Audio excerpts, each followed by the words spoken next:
This episode of Film Shrapnel is sponsored by Technical Difficulties, the #1 sponsor of Film Shrapnel. Listen carefully, and you just might hear Tobias's laptop impersonating an F1 car intermittently. Sorry about the quality, and please enjoy. All right, let's wrap up with Lady Vengeance, or otherwise known as Sympathy for Lady Vengeance. So as I said to you earlier, Craig, Park Chan-wook hadn't intended on this being a trilogy until he was doing press interviews for Oldboy. So I think this film, it definitely bridges the gap between Oldboy and Sympathy, and it definitely it feels like it's capping off the trilogy. Right, Mm-hmm. Oldboy and Sympathy do feel very separate. This one feels like it's being informed by both. Yeah, I agree with you on that. I could see a bit of both in both films. And I didn't notice any dialogue that was repeated from Oldboy, but I did read something somewhere saying that he recycles lines from both Sympathy for Mr. Vengeance and Oldboy in this film. There was a line that I remember. Actually, we already mentioned it when we did Sympathy for Mr. Vengeance about the kidnapping. That's mentioned again here.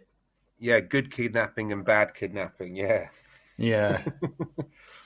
And also, we get a lot of returning actors as well in this one. We do? Yeah. Who returns? Yeah. There was actually one guy I thought looked familiar from Sympathy for Mr. Vengeance.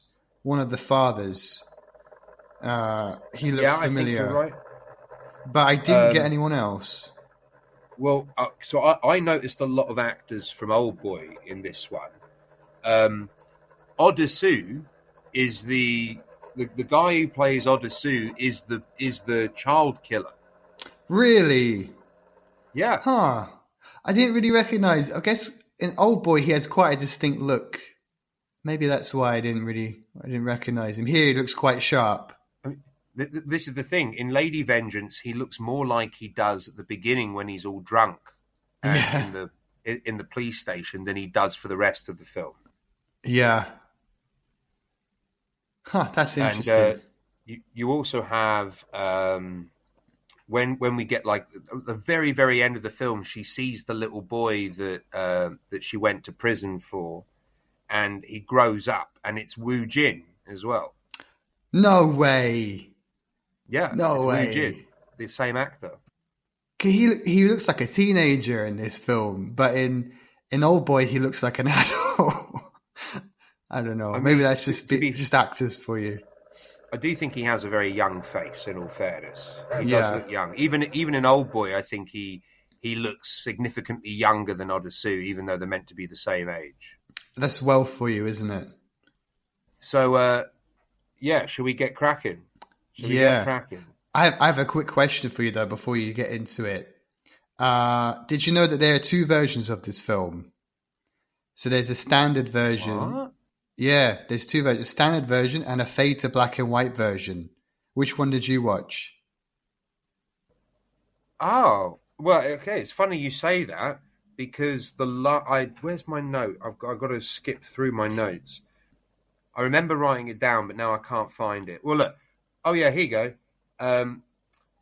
There's no or little colour in the last third of the film. So, the last third of the film is black and white. Yeah, so apparently... Yeah, so we watched the same version then. This is the fade to black and white version. So it starts off with colour, and then gradually throughout the film, it just becomes black and white. So it's a very gradual thing throughout the whole thing. You know, it's funny you say that, because when I was watching it, I thought to myself, I don't remember... I remember that last scene in colour. Yeah. So I must have seen the original version prior to this recording, but the one I watched yesterday, it went to black and white. I didn't know it. Oh, okay, cool. I didn't know that. And I like that how that could kind of be linked to, again, all we were kind of discussing before with Oldboy, revenge not being really satisfactory potentially, because it could kind of be like how, like, you could maybe say that the toll of searching for revenge kind of has like an impact on your soul or something like that. You know, it makes you a more black and white. It cuts off all the color in your life. Yeah. Yeah, it taints your reality. Yeah, I buy into that. I buy into that. Cool. I did. Yeah, cool. It's something I hadn't noticed. Interesting. Cool.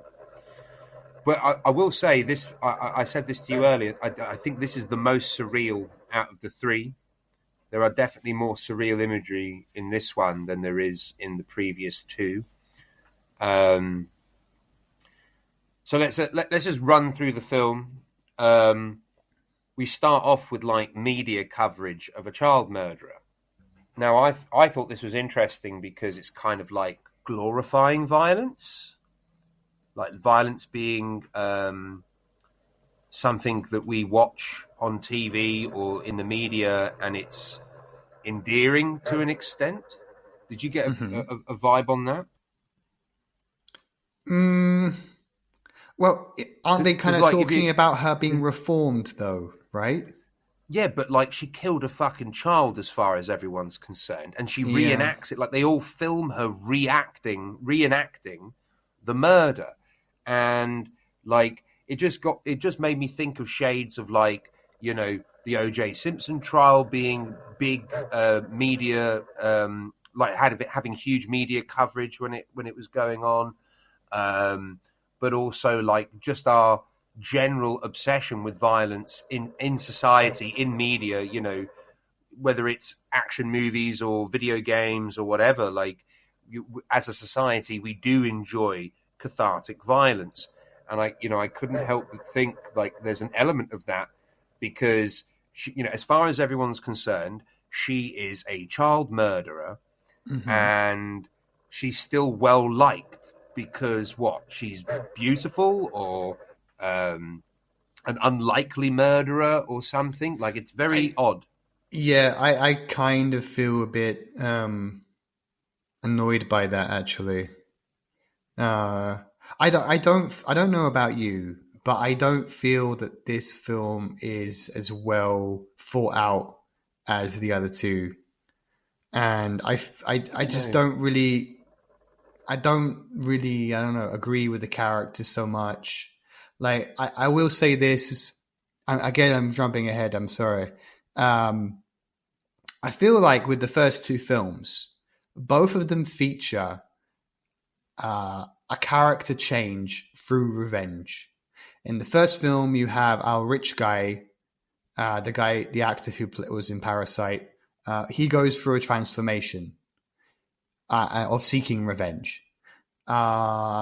Actually, also our protagonist, I guess, goes through it, but we see it in a different way, I guess, because he's a deaf mute and he doesn't really express himself perhaps in the same way. Maybe it's a bit different. He expresses himself more from his actions, I would say. In Oldboy, you have a very clear transformation of a guy being locked up for 15 years, figuring out what the fuck has happened to him and getting revenge. These guys change. In this film... But you still have that with... I forget her name now. I did write it down. But let's call her Lady Vengeance. Yes. Gumja is her name. Yes, that's her name, yeah. So, but Gumja's been in prison for what, 10 years or something? Like yeah. She's also had that. Yeah, but I just don't buy it so much. Because she's like a model citizen. Revenge has consumed her as well. Like True. Because at the end of the film, she says, "I will miss Gwumja," presumably because she's not going to allow revenge to consume her anymore, but she's going to miss how powerful she's become since. Okay, but my criticism is, so all the way through prison, she's this nice girl. She's very helpful. She does what she can to get on everyone's good side. And everyone likes her. But as soon as she leaves prison, she Yeah, changes. And I just no, don't she buy that. doesn't. No, no, no, no, no. We find out that like the only reason she's been uh, playing this sort of nice girl act is to get people on her side so she can use them to enact her revenge. Like it's all been very calculated. So like this is why like we see that like she goes and sees after she gets out of prison a bunch of the girls that she met while being in prison, and they've helped her in some way enact her revenge on the child killer, even down to the woman who's married to the child killer is someone that she went to prison with, and it's all been organized. Still, I don't know. I just find it hard to believe that someone can hold that together for 10 plus years. I just, maybe, yeah, I don't know. The idea has to be that her desire for revenge is so powerful that she can keep it together to enact this plan. It's what they call an organized offender. Well, it's just, I don't know. Personally, I just don't think it's really something. I find it hard to buy into. You might find it difficult to buy into, but I do think they make it clear that this has all been premeditated by her. Yeah. That's clear. And let's not forget that like this film, it chooses to not tell the story in a linear order as well. Like we go back and forth from prison to present. Unlike the previous two films, which is generally, besides one or two flashbacks, they are generally in linear order. But this one, the first sort of third of the film, or half of the 50% of the film, is told sort of back and forth between flashback and present. And it's not always clear which one's a flashback and which one's present, unless it's in the prison. Then it is obviously clear. But I just want to point out that, like, when she gets out of prison, because I think the film starts with her getting out of prison, but we keep going back to prison. But like when she gets out of prison, we get this this priest guy who gives her like this tofu cake thing, and they mention that this is like a tradition of you eat like this pure white tofu as like symbolic of you were going to live a pure life now that you're rehabilitated and out of prison, and she refuses to eat it, so she knows exactly what she's going to get up to. But here's another one. Did you notice that guy is the henchman of Woo Jin from Oldboy as well? Oh, I was thinking I'd seen him before. He looks really familiar. Yeah, now I see it. Now he had like whitey blonde hair. Actors. Yes. There is a lot of returning actors in this one. Yeah. And then I love, because I was sort of like getting confused a little bit with the order of how things are being told.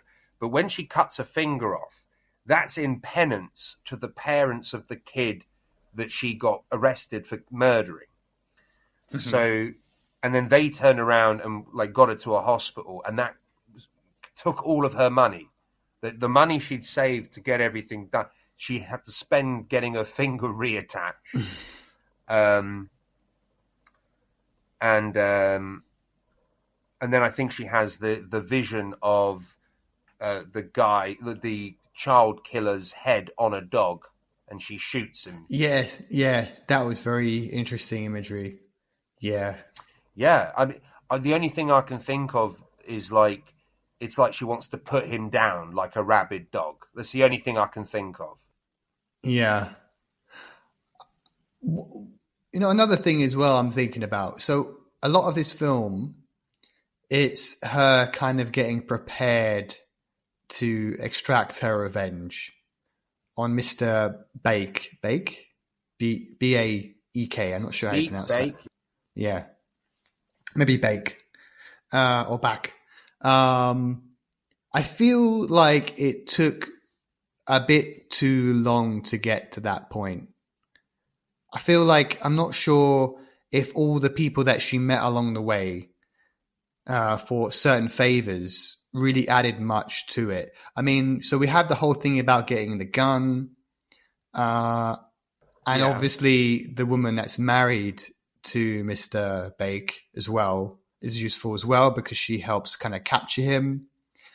But there are a few other women along the way, and I'm not really sure. Maybe I'm wrong. Maybe I remember it incorrectly, but I just felt like couldn't it have got to the point where she's going through with her plans sooner? Did you not maybe feel that as well, or do you feel that there's something I've missed? Maybe. Yeah, I just felt that it took a long time to get to it. It felt.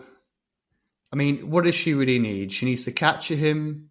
She needs a weapon. I don't know. That's pretty much it. I mean, I suppose she needs an in with the detective. I guess. I'm not sure. What do you think about the whole thing with the detective? So he puts her away, even though he seems to be sure that she did not commit this murder. And later on as well, he comes back because she finds new evidence. I mean, I think what we need, what we take away from the detective is because he's always seen her as innocent. It's something that he doesn't mind helping her with when it comes to like getting all the parents together to get their revenge. Because he'll be able to cover the whole thing up, being in the police force. Yeah. So, do you want to go through some of the women then? I guess it makes more sense to go that way. I don't remember them all. Like I say, this one is easily the most forgettable. Yeah, that's not to say it's a bad movie. It's just in comparison to the other two. It's all right. It's just I felt like I think there's more interesting stuff going on that we can talk about. But like I found all of these references to the women that she's kept in touch with since leaving prison. I didn't realize just how relevant it was going to be until the end of the movie, and so I didn't note it all down. Yeah, that's unfortunate, but it's true. And also, I think that they go through them very quickly. And there's a lot of information being told through narration. Bam, bam, bam, bam. This is this person. Bam, bam, bam. They were in prison for this long. This happened here. And now she's with them for this reason. And then we just move on. And it's a bit hard to memorize it all. There was even one woman I remember that she visits. It's the one I think that she saves from the butch lady that's kind of like sexually abusing her. And okay, go on. No, it's just I agree with you. Like all of these moments are really memorable, but then like when it actually comes to what did these women actually do to help enact the plan? Like I remember that she gives someone, like she donates her kidney to someone, but I forget now exactly who that was in relation to the plan when she leaves prison. Mm-hmm. I know that she kills the awful bully who who sexually assaults a bunch of the other girls. But there's one in particular, and it's like, so who is that girl in relation to the plan? I think obviously because I think there's different actresses playing them in different stages of their life, so it makes it difficult to sort of keep track of who is who as well. Mm-hmm. So yeah, I agree. I found it difficult to sort of remember exactly who were the important players in the final plan. Yeah, for sure. I think with that woman that she saved from being sexually abused was she makes like models or something. I think it was she making something of like women making their exes with their heads cut off or something. I loved them. These little statuettes with severed heads of all the women's husbands. I really like that. And I think Gamja, if that was her name, asks for something to be made for her. But then I don't think we ever see it. Or it doesn't have anything to do with the plot. I don't remember yeah. anything that this woman could have made for her that would be relevant for the ending of the film at all. I don't know. Yeah, I do forget her relevancy, if there was one. Yeah. Maybe just to sort of talk out the idea of the plan, maybe, or maybe she knows someone to help with something. Oh wait, one of the women helped her like get the plans of a gun. Yes, One that's of the women, relevant. That's super helpful. That's yeah, very memorable as well. yeah, Maybe these that sort was of the like kidney cool woman. these cool steampunk blueprints. Yeah, that she got from the North Korean lady who we don't see Yeah. outside. So maybe she died. I mean, I think she was older than the rest of the prisoners. I think also she had health issues as well. So yeah, you get that. I think actually, yeah, the woman that helped her build the weapon was the one that she saved with the kidney. So there's a clear trade-off there. That makes sense. Yeah, I think she had kidney failure again comes up. Second film, kidney failure. Don't have kidney failure in the second one though. The note that I had is kidney donation in brackets sympathy for Mr. Vengeance. That's the note I've written. Yeah. Then later in the film we sort of come to they use a lot of English, by the way. Well, they use some English anyway in this film. Mm-hmm. The only film of the trilogy to use English, but there's like a thing in the clouds that says "You have no mother," and then the word "no" disappears, and then we go to Australia and we meet her daughter in real life.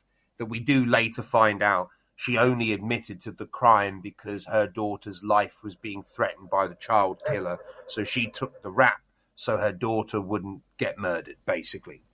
And she goes to Australia, and we have this sequence with the Australian parents.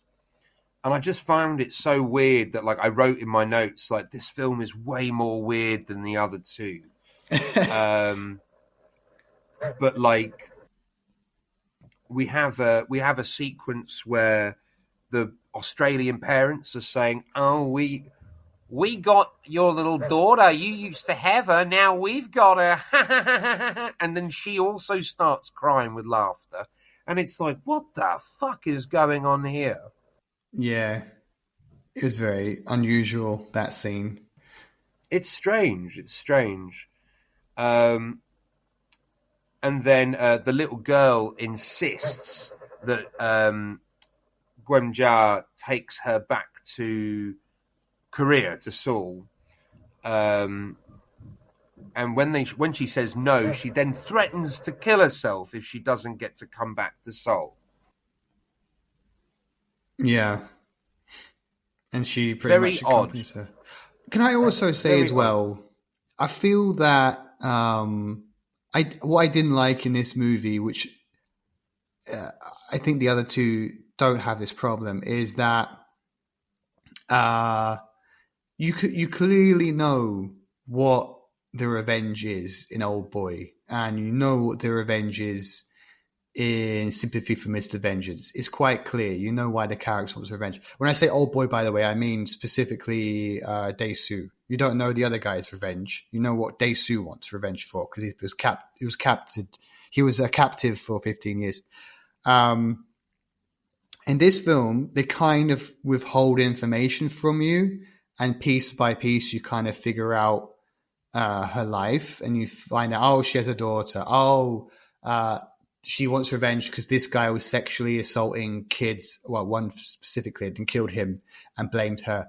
Oh, he kidnapped her daughter, didn't allow them to be freed until she took the blame for it. So I didn't like that actually in this film. I feel that with these kind of revenge films, you have to know what they want revenge for. Well, I don't know if you agree on that. Yeah, she wants to get revenge because she's been stuck in prison for 10 years for no reason.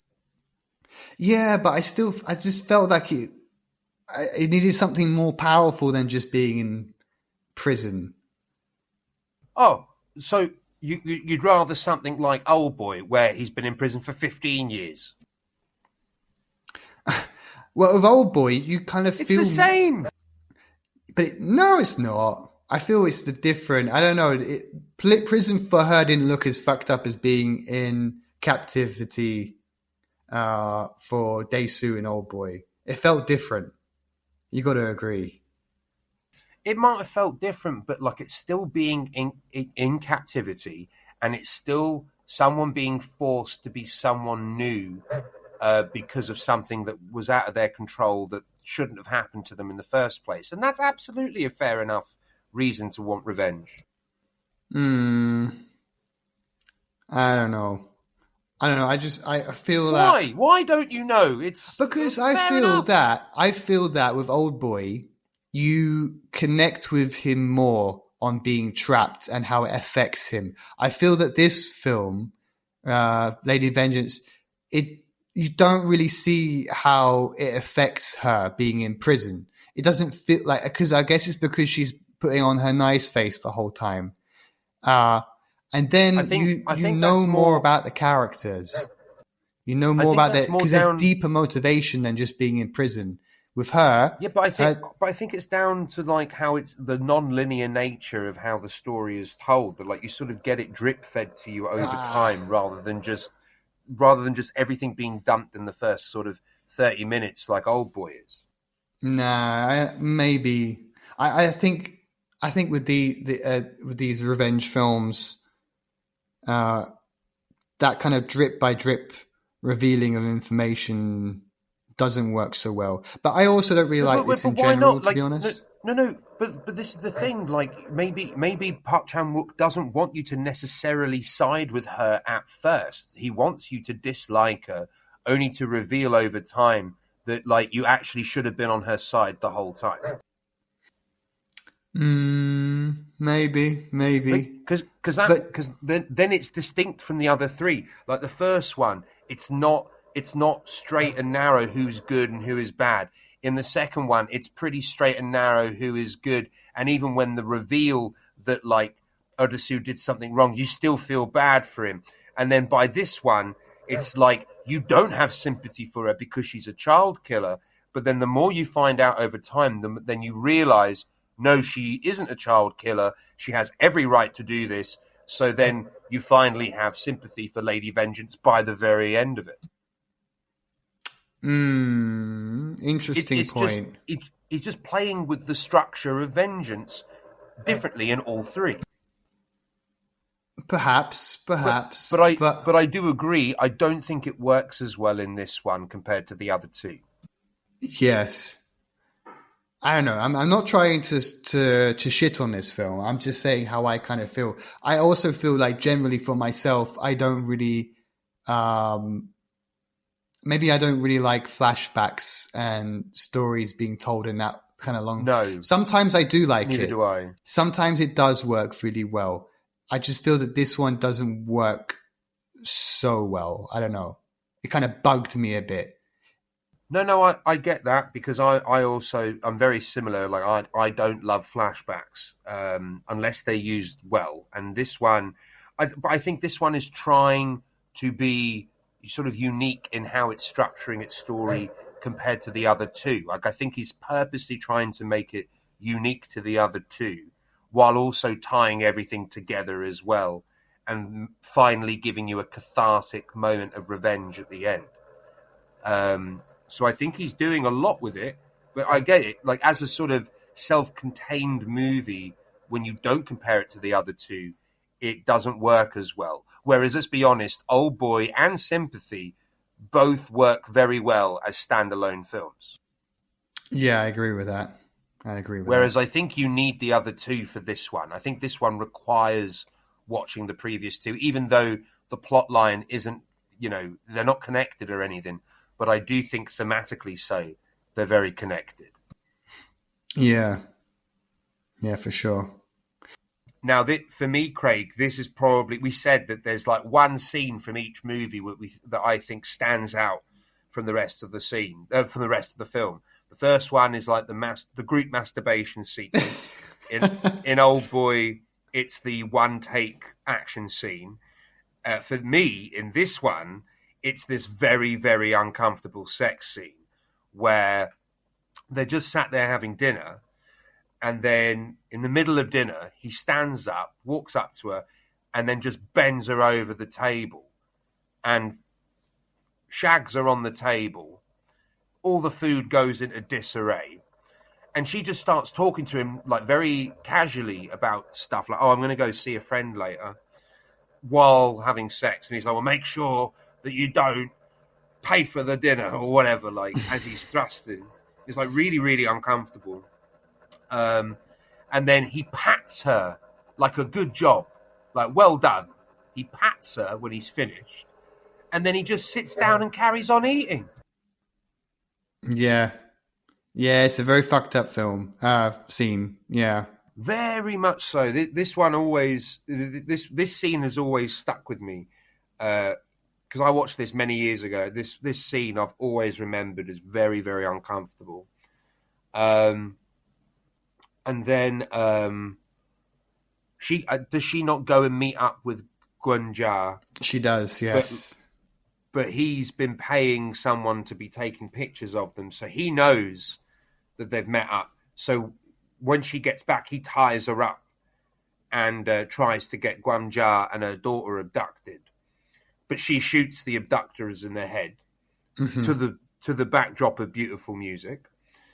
But then the husband is like eating food while the wife is tied up, and then he passes out. So she's poisoned him. She's known to poison him. And Gwamja arrives, I think, with the daughter, and she frantically cuts his hair while he's on the ground. Mm-hmm. No, I didn't get that, but it's something that she did. And then she forces him to translate. First she translates a letter that her daughter wrote for her, who makes it clear she's still not happy with her.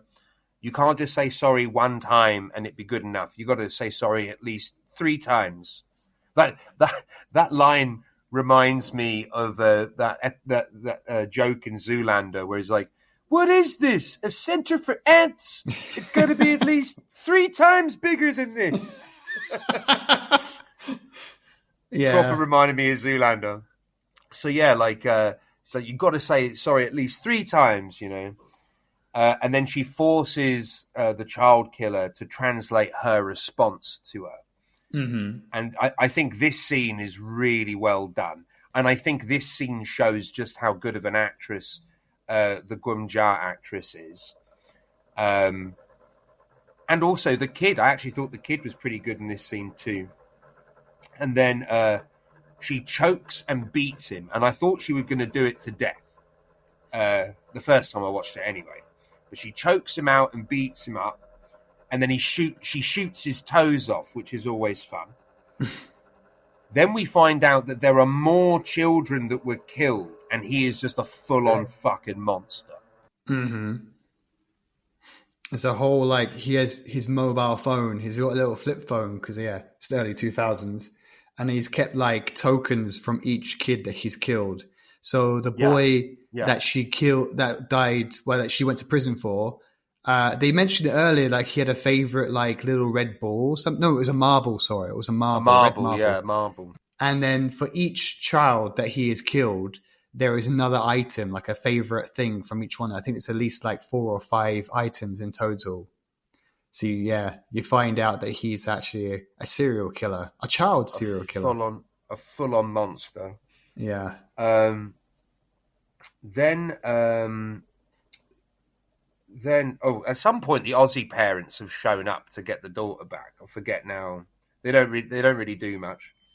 But then the detective gets involved and shows recordings to parents proving Lady Vengeance is innocent. Oh man, I mean, some of them are really fucked up. There's even this horrible. One of the one that really sticks with me is the one. So there's a little girl standing on a chair and with a bag around her head, and she's crying, and then he pulls the chair. That's just really horrific. That really stuck with me. That one.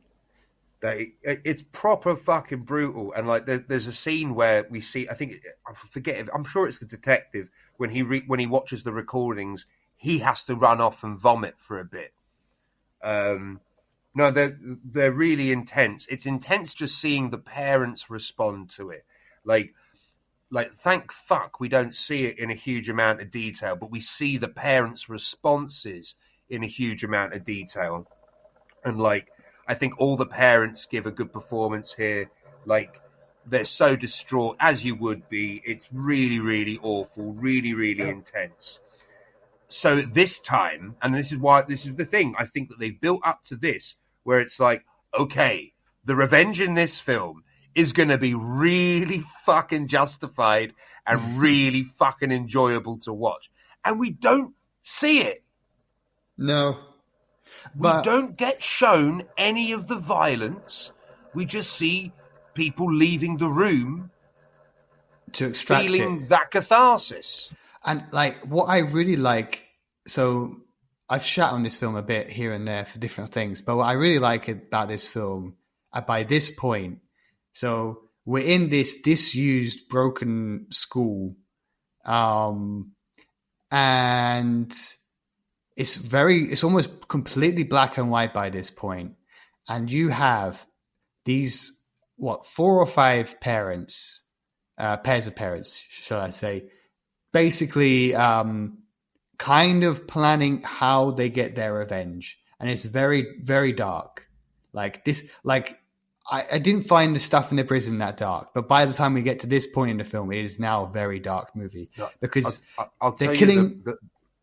The line of dialogue that made me think the same. There's a bit where they're talking about what he's done. I think they say that the children were already dead even after he made the ransom demands. They talk about what he spent the money on, and then one parent just goes, so because they're talking about how they're going to get the revenge, one parent goes, does he have a child of his own? Yeah, that's pretty fucked up. That's pretty fucked up, because like the parents are like, he needs to feel what we're feeling. Yeah. And also, like, it's a different discussion about revenge here that we haven't had in the other 2 films, which is, if you have a group of people who want to kill someone, who want to get their revenge, how do you do it fairly?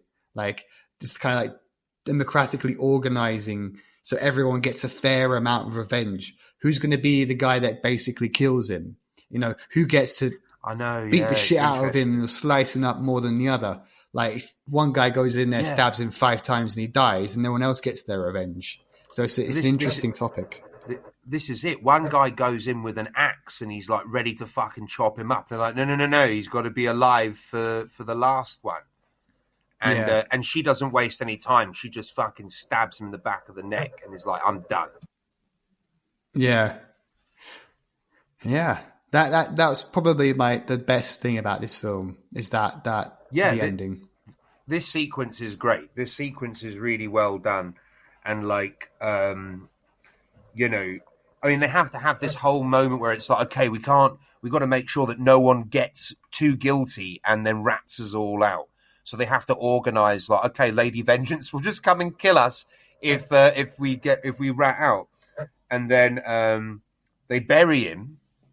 And Lady Vengeance just comes. He's like, "Can I just have 1 second?" And she just shoots him in the fucking face. And it's like, yeah, you know, we're all fucking angry. And so then they bury him, and then we go back to the cake shop. Oh yeah, we hadn't mentioned that she's been working in a cake shop. Yes, and she fucked the young lad who's working there as well, who would be about the same age of the boy that was killed. Yes. And so they're sharing some cake, and they're singing "Happy Birthday," which I thought was strange. Well, maybe it's like, was it meant to be one of the kids' birthdays or something? No, I think, don't they mention, someone says it's not a birthday, but it feels like a birthday. Or am I wrong? Did I hear that incorrectly? I thought I heard one of the guys say that. I'm not too sure, because I've got it in my notes. Like, I'm not sure why we're singing "Happy Birthday." I think maybe it's supposed to kind of represent like a renewal, like a new time or era. Mean, I get that, but surely there must be an actual reason, like, you know, as I say, if it turned out to be one of the kids' birthdays that day, then like I'd get it. Maybe it could also possibly be like, I don't know, past birthdays that were missed potentially of the different kids. I'm not sure if they said it was the kid's birthday or not. I don't think that was the case. I think there's another meaning there that maybe we didn't get. I definitely think I'm going to rewatch this a few more times because I think I've missed a few things for sure. We're at the end of the film now, though, aren't we? Pretty much, yeah. We have this moment where Gwenja gives her kid some of the white tofu, and then the kid then Gwenja just buries her face into the white tofu as a callback to like, okay, you have to eat this to be pure and live a pure life and be rehabilitated. And she just can't get enough of it. She's like, yeah, my revenge is done. I'm so done. But then the narration is like, but I am going to miss Gwenja. So it's like, she's making a promise not to sin, but at the same time, she is allowing the vengeance to die and be done with it. And it's what you kind of wonder, maybe, is she ever going to be like fixed from this? Is this really the end of it, or like? Well, I think we're meant to take that it's like this is going to be an active effort for her to move on from the revenge, but it is time to move on from the revenge. Because I don't think it's ever really done. I don't think you ever really get that hate out of you, to be honest. And I think the other two films kind of suggest that a bit. So maybe it's kind of implied here a bit. But that is the end. Yeah, that's it, man. That's the ending of the trilogy. Yeah. That's the Vengeance Trilogy. What we're going to rate Lady Vengeance? Do you want to hear my rating first? Go on then.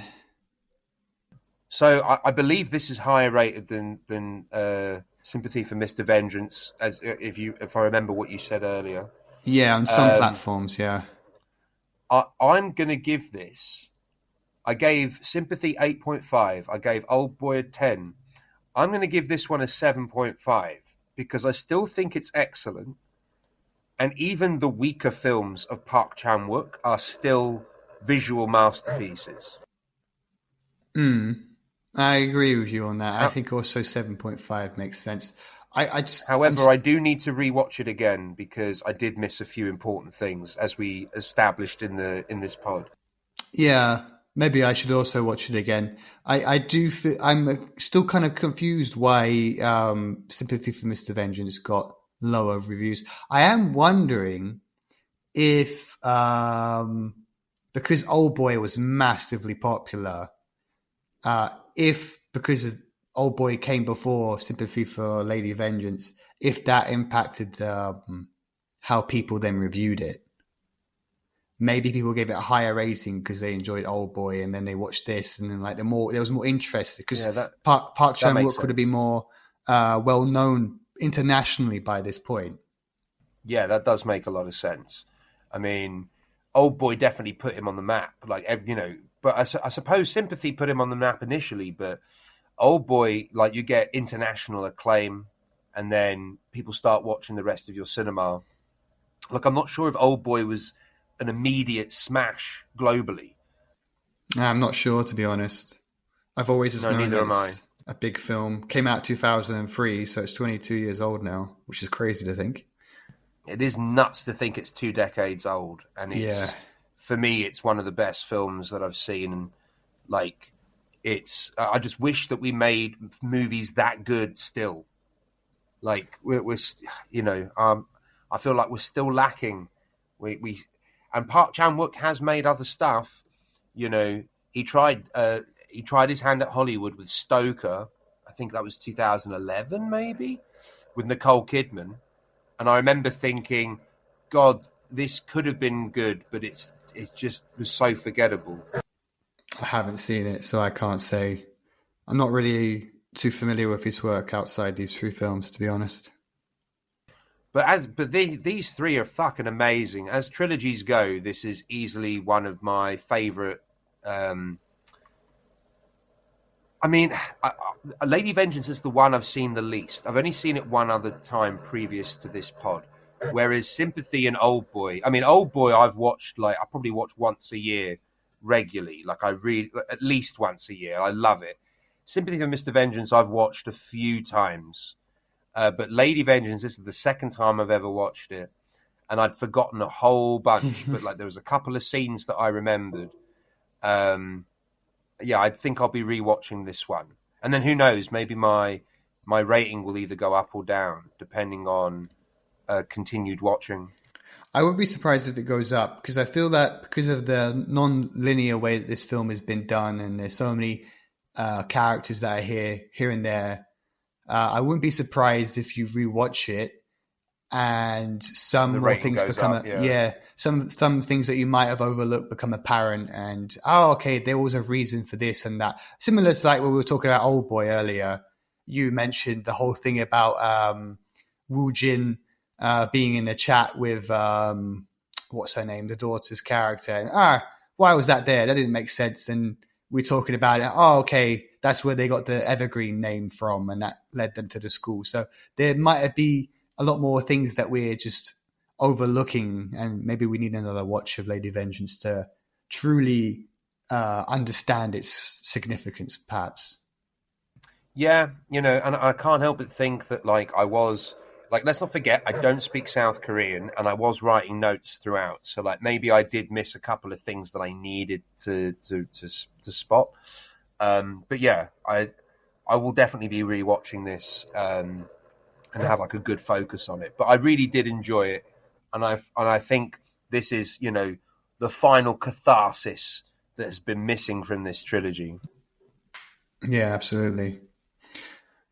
All right, man. I think we're done with this. We've been recorded for about 3 hours for 3 big films.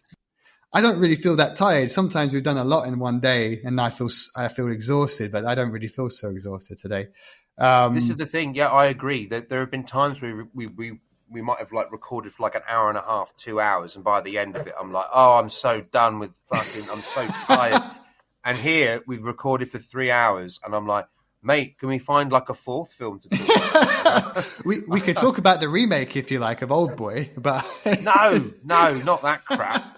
Not that crap. To be fair, I don't remember. The more you spoke about it, the more I realize I don't remember it as well as I thought I did. I thought it was more closer to the original than it really was. No, there's a lot of differences, poor decisions that they made. This is the thing, poor decisions. Yeah. Anyhow, all right, let's wrap this up, I guess. All right. Well, thanks everyone for listening. I hope you enjoyed our Revenge Trilogy marathon. Check us out on social media at Film Shrapnel, capital F, capital S. We are on all the social medias. We are on all of the streaming platforms for podcasts. We're fucking everywhere. We're like the new COVID. It's great. We're spreading. We're on YouTube. If you're listening to us on YouTube, fucking awesome. We're hoping to redo a bunch of the pods and like actually have some visuals for it all and do like some proper videos. But that won't be coming for a while, I'm afraid.